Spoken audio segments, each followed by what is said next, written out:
예, 반갑습니다. 오늘은 디모데 전서 4장입니다. 1절부터 16절까지 말씀, 경건에 이르도록 연단하라 라는 제목으로 말씀 나누도록 하겠습니다. 자, 11월 7일 목요일 본문입니다. 자, 이제 우리가 앞에 나왔었던 이제 2장과 3장은 성도와 또한 그 사역자들, 뭐 이제 감독이나 집사 이런 사람들에 대한 가르침이었다면 4장의 이야기, 4장부터 이제 4장의 이야기부터는 이제 보면 디모데가 이제 그 교회에서 해야 될 것들을 굉장히 구체적으로 제시하는 이야기가 오늘 등장하게 되는데요. 그 가운데서 이제 오늘 내용은 그 거짓 가르침에 대하여 어떻게 해야 되는가를 한번 우리 살펴보도록 하겠습니다. 자, 지금 이제 교회 안에 있는 그 팽배한 그 거짓 가르침들에 대해서 1절 이렇게 얘기합니다. 그러나 성령이 밝히 말씀하시기를 이제 여기서 성령이 하셨다는 말씀과 그리고 이제 바울의 이야기가 섞여 있는데 그게 1절부터 5절까지 같이 섞여 있어요. 그러니까 성령이 정확히 뭐라고 얘기했는지를 확연하진 않지만 어쨌든 그것을 한번 살펴보면 이렇습니다. 후일에 어떤 사람들이 믿음에서 떠나 미혹하는 영과 귀신의 가르침을 따르리라 하셨으니 자기의 양심이 화인을 맞아서 외식함으로 거짓말을 하는 자들이라 라고 하며 그 가운데서 이제 그 에베소 지역에 그 만연해 있었던 그 원인을 그 이제 거짓 가르침의 원인을 미혹하는 영과 귀신의 가르침이라고 표현을 하고 그것을 성령께서 이미 가르쳐 주셨으며 그것은 믿음에서 떠난 행동이다 이야기합니다.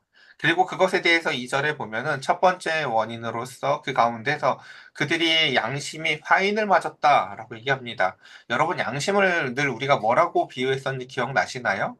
깨진 거울이다라고 말씀을 드렸어요. 여러분들 그 이제 한번 그 집에, 저희 집에 거울이 별로 없거든요. 그 집이 좁아서 어디서 별로 쓸 데가 없어서 화장대가 거울이 좀 그렇고 이제 그래서 이제 화장실에 예를 들면 그 이제 거울이 있는데 그게 만약에 깨졌다고 쳐보자고요. 그럼 못 쓰진 않죠. 못 쓰진 않은데 굳이 거기 가야지 볼 수 있고 그 가운데서 또 뚜렷하고 명확하진 않아요.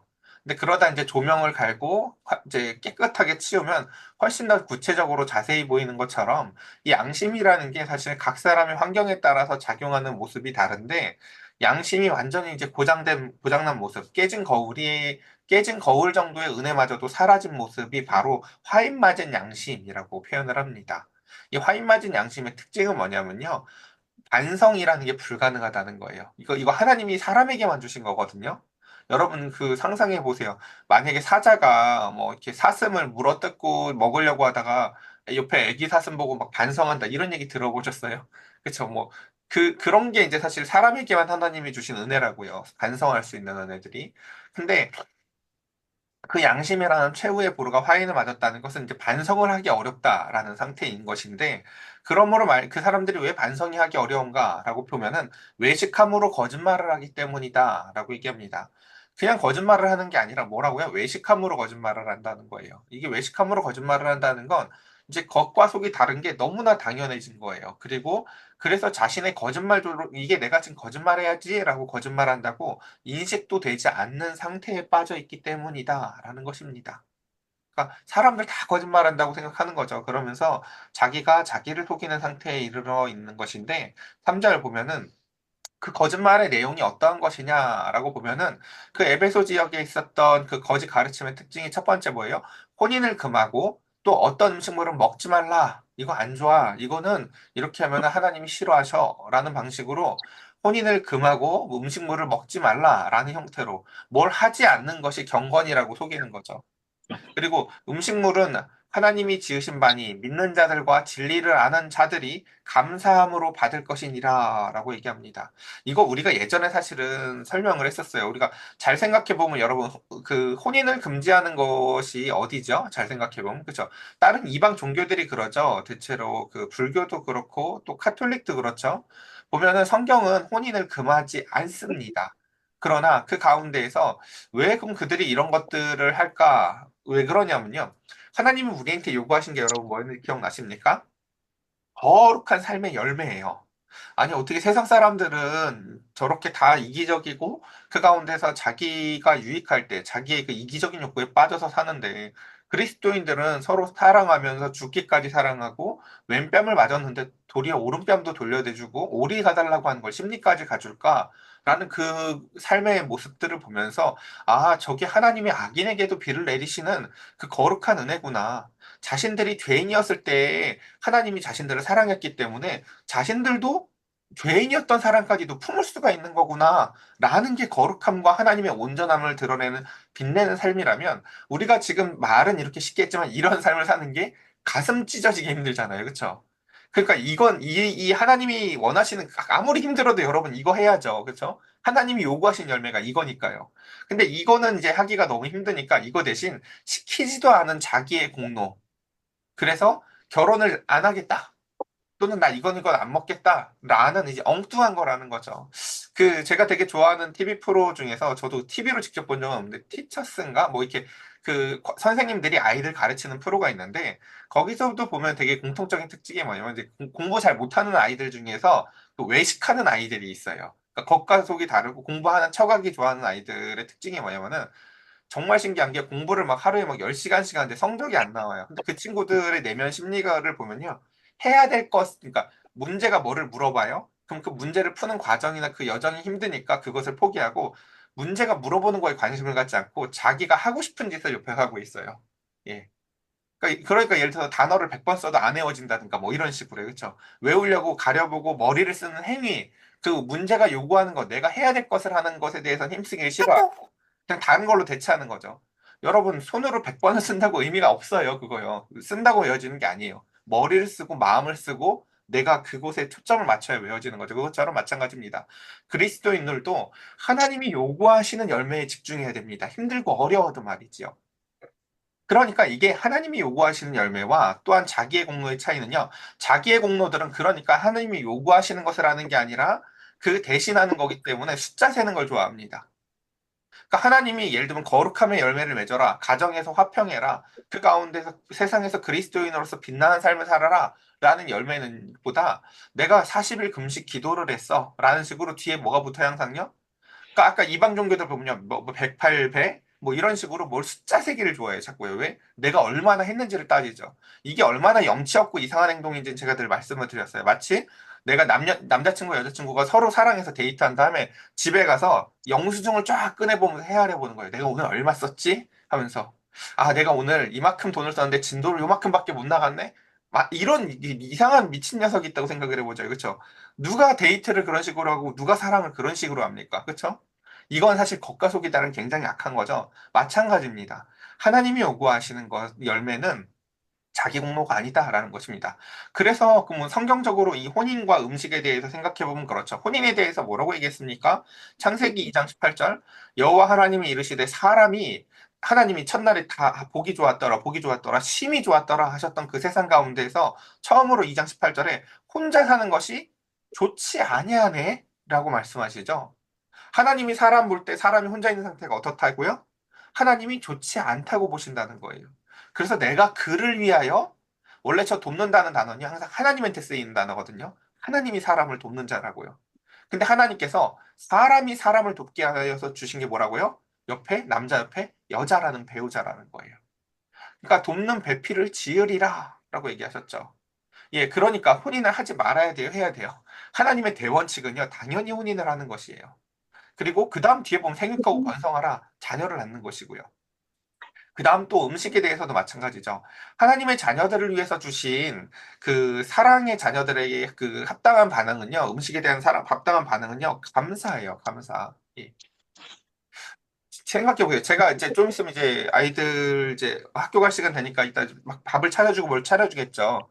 근데 아이 중에 하나가 제가 어제 숙제를 잘 안 했고 제가 어제는 합당한 삶을 못 살았으니까 오늘은 음식을 안 먹을게요. 라고 하면요. 이게 자기가 저를 위하는 거예요. 저를 속썩이는 거예요. 그쵸? 뭘 안 먹는 건요. 저를 위하는 게 아니에요. 전혀요. 그 아이가 감사함을 합당으로 받고 그 다음에 아빠 잘 먹었습니다 하고 감사하면 저는 그 감사합니다가 이미 돈을 지불받은 것처럼요. 마음의 기쁨과 거룩함을 받은 거예요. 그치. 난 이거 받고 싶었지. 네가 잘 먹는 것도 받는 거고요. 잘 먹은 다음 잘 먹었다고 말하는 것도 받는 거예요. 이 두 가지. 그러니까 이 두 가지가 또 일치해야겠죠. 먹진 않았는데 말만 하는 거. 잘 먹겠습니다 하고 안 먹어.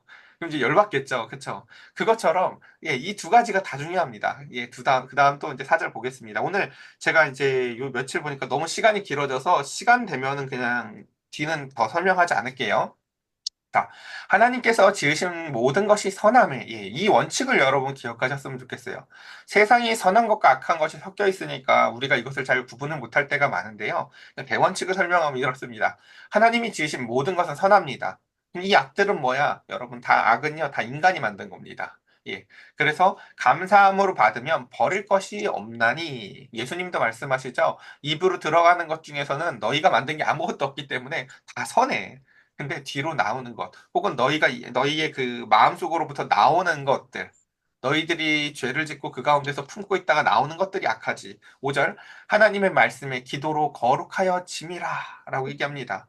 그래서 이 거룩이라는 것은 이제 구별되다라는 카도시라는 히브리어인데, 이제 이 거룩하다는 게 사실은 이제 그 우리의 지금 현재 상태로부터 보면은 구별되어지는 거지만, 사실 원 상태로부터 생각해 보면 회복되는 거죠.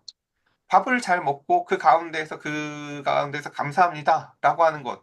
그래서 타락의 반대말은요, 금욕이 아니라 주신 뜻대로 합당하게입니다. 다시 한번 천천히 얘기할게요.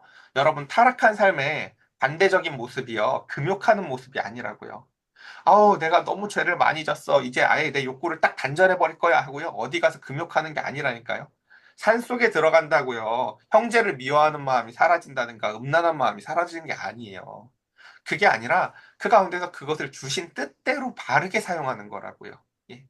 그러니까 그래서 이 지금 에베소에 있는 거짓 교사들이 어떤 사람들인지 우리 이제 조금 감이 오세요? 그렇죠? 교회에 교묘하게 들어와서요.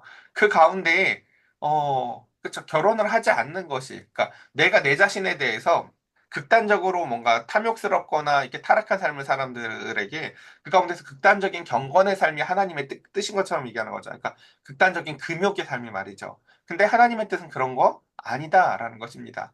여러분, 하나님이 욕구를 주시는 것은요, 하나님의 뜻대로 살으라고 주시는 거예요. 욕구를 통해서 생각해 보세요. 생육하게로 번성해라 라고 해서 여러분들 그냥 그 다음에 하나님이 하신 게 뭐예요? 여러분들한테 성욕을 주신 거였다니까요. 그리고 그 가운데서 식욕을 주셨고 수면욕을 주셨다니까요. 하나님은 우리에게 주신 그 욕구를 우리가 그 뜻대로 선하게 사용하는 것이 하나님의 뜻이죠. 근데 이제 중요한 것은 무엇이냐면, 그래서 멍청한 질문을 하면 안 돼요. 이래서 먹어야 돼요? 말아야 돼요? 이거 해야 돼요? 말아야 돼요? 바울의 질문이 여러분 기억나실 거예요. 항상 그때그때 달라요. 열두 정탐꾼 이야기도 잘 생각해보면 그렇죠. 가야 돼요? 말아야 돼요? 가라고 할 때 가야 돼요. 정확히 얘기를 하면요. 네, 가는, 그렇게 세상이 단순하지 않습니다. 가나안 땅 들어가는 게 하나님 뜻이 아니에요? 가라고 할 때 가는 거고요. 지금은 아니라고 하면 멈춰 설 수 있어야 되는 것이에요. 그러니까 그렇게 뭘 먹는 게 맞다 아니다 이렇게 단순하지 않다는 것입니다. 그래서 디모데한테도요, 바울이 똑같이 돼요. 어떻게 요 할례 받으면 저주받아라고 할 때도 막 있고요. 야, 그냥 할례 받아줘라고 할 때가 있다고요. 그렇죠? 바울이 겉과 속이 다르고 이랬다 저랬다 하는 걸까요? 그렇지가 않죠. 비본질적인 것에 대해서 그 가운데서 더욱더 거룩한 것을 향하여 그 가운데서 중요하지 않은 것들이라고 보는 것이죠. 그것처럼 또 6절 보겠습니다. 내가 이것으로 형제를 깨우치면, 자, 이제 지금까지 바울이 이야기했던 이것, 그렇죠?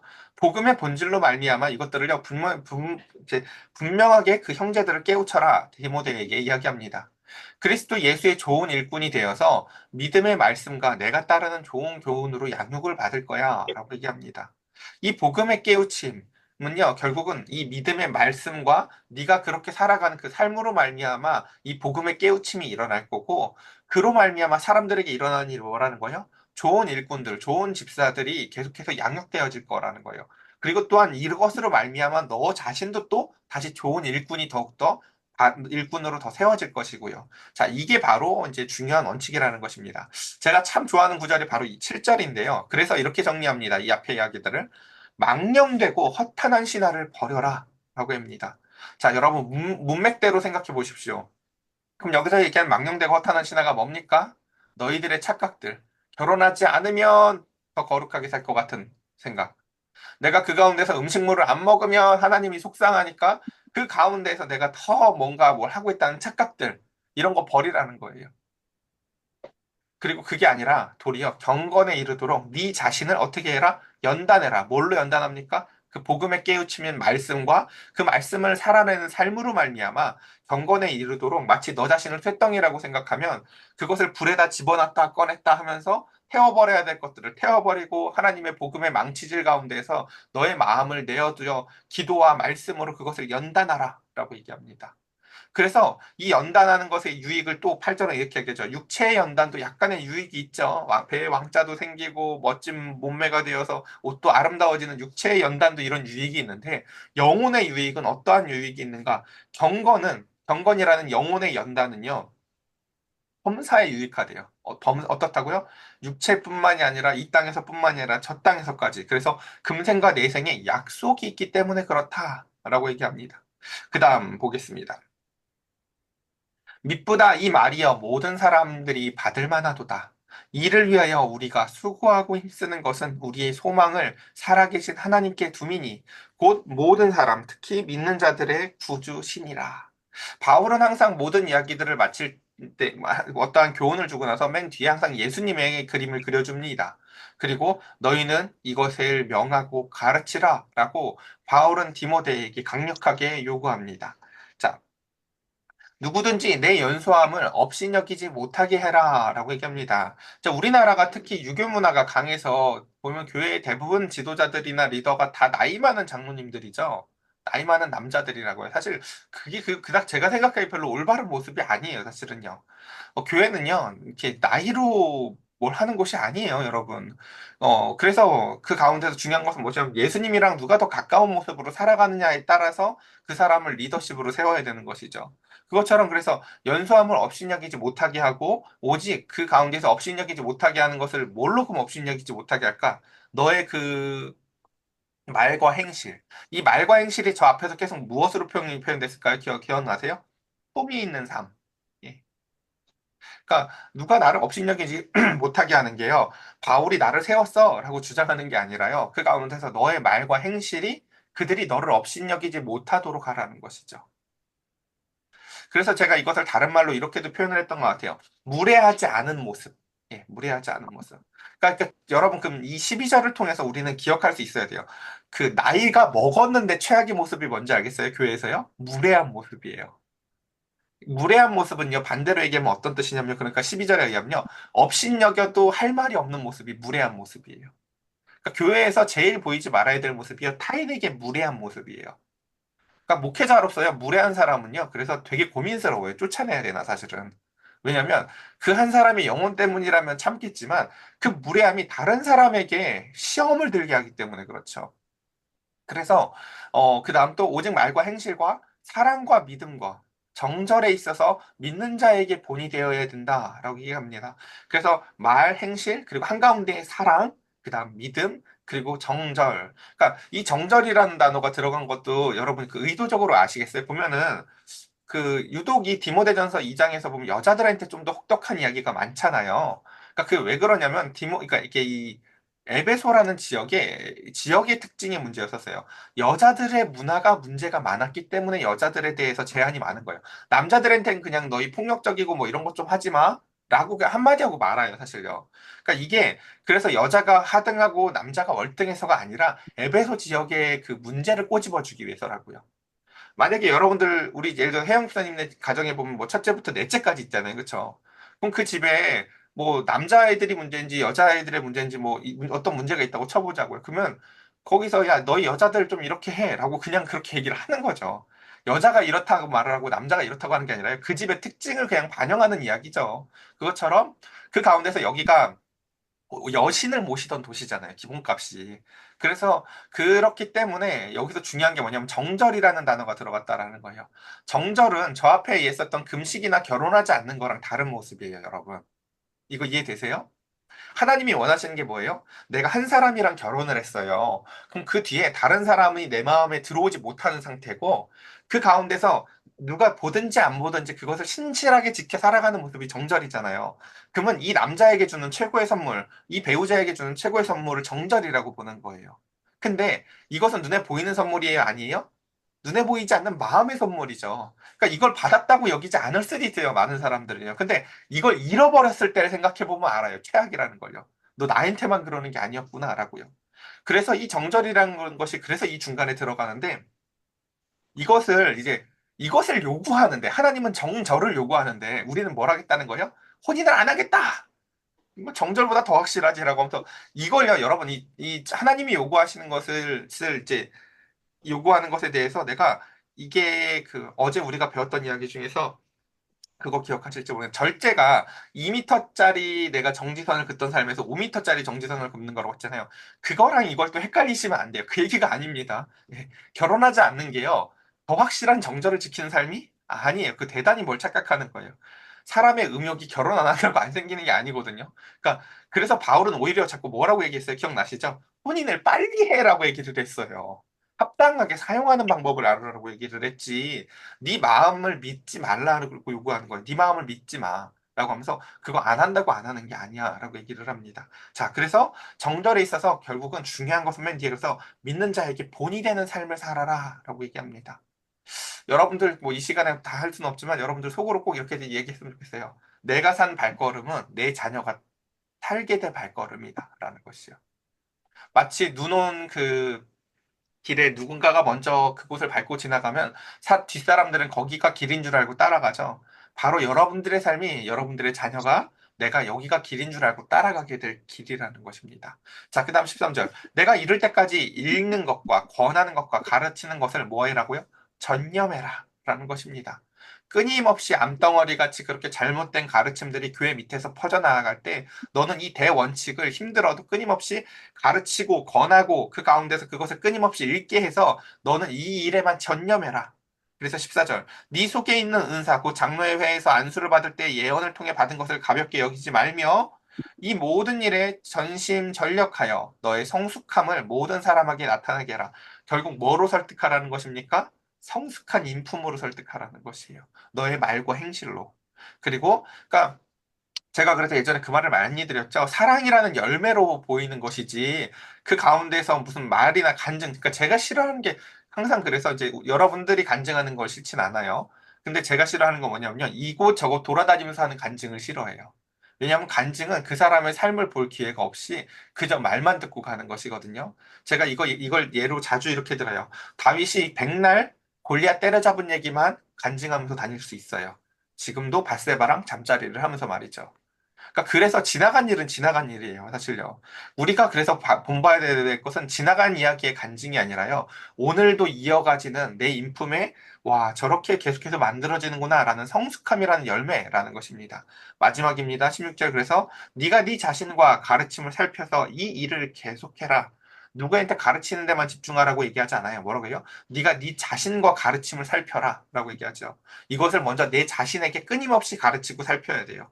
그리고 그 일을 남에게 그 이후에 가르치고 그것을 또 전파하고 그의 영혼을 위해서 끊임없이 그들을 권고하는 것입니다. 그래서 이것을 행함으로 네 자신과 내게 듣는 자를 구원하리라 라고 바울은 그 애달른 마음으로 그 에베소의 이리떼 같은 거짓 그 교사들 안에 있는 디모데에게 지금 이렇게 직접적으로 설명하고 있습니다.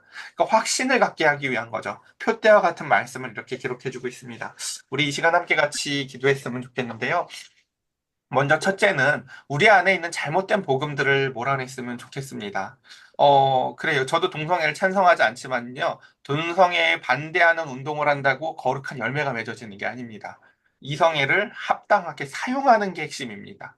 그리고 정절을 지키면서 우리가 바르게 우리의 자녀들을 양육해 나아가는 것이 세상에 무언가를 말하는 것보다 더 확실한 열매로서 말을 하는 것이 더 필요한 세대입니다. 저와 여러분들의 삶 가운데서 오늘 이 가르침이 그 가운데서 이제 삶의 열매로 드러나길 간절히 축복합니다. 우리 이 시간 함께 같이 기도할까요?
제가 기도드리겠습니다. 경건에 이르도록 내 자신을 연단하라. 허탄하고 망령된 신하를 버려라. 바울은 그 디모데에게 이와 같은 큰 대명령을 내립니다. 하나님이 주셨던 우리의 모든 것들 가운데에서 나 자신을 오해하고 그 가운데서 하나님을 오해하여 주님이 시킨 일은 내어 던지고 시키지도 않은 헛된 경건이라 여기는 착각들에 빠져서 시키지도 않는 일을 가지고 이게 열매라고 주장하는 거짓 가르침을 대항하게 하여 주시옵소서. 우리가 무엇을 반대한다는 것이 내 거룩함을 증명하는 것이 아님을 깨닫게 하여 주시사 이 시대, 이 악한 시대 가운데에서 교회가 멸망해 가는 것은 이슬람이나 동성애 때문이 아니라 자신들이 살아내야 될 거룩함을 드러내지 못하기 때문입니다. 주님, 먼저 우리 교회가 한 사람 한 사람 무엇을 부정하는 형태로 거룩을 드러내는 것이 아니라 마땅히 나타내야 될 삶의 열매들을 말과 행실과 인품 가운데에서 하나님 그 삶 가운데서 드러냄으로 말미암아 본이 되어지는 표대가 되어지는 삶으로 살아나가게 하여 주시사 전도를 고민하기 이전에 우리의 삶이 표대가 되는 삶이 되게 하여 주시사 주여 누군가를 하나님께서 보내주셨을 때에 왜 사람이 안 오냐고 걱정하는 교회가 아니라 그 사람이 넉넉히 길을 잃지 않을 수 있는 교회로 세워져 나아갈 수 있도록 성령님 복의 복을 더하여 주시옵소서. 날씨가 추워졌습니다. 하나님 우리의 영혼의 단련뿐만 육체의 단련뿐만이 아니라 우리의 영혼의 경건에 이르는 단련을 통하여 내생과 금생에 이르기까지 하나님 아버지 더욱더 주 앞에서 유익이 있는 삶을 살아가기 원하오며 주여 은혜 가운데 오늘 하루도 우리를 지켜 주시옵소서. 오늘도 우리에게 주신 모든 욕구들을 더욱더 선하게 사용하길 원하오며 우리 주 예수 그리스도의 이름으로 기도드렸사옵나이다. 아멘. 아멘.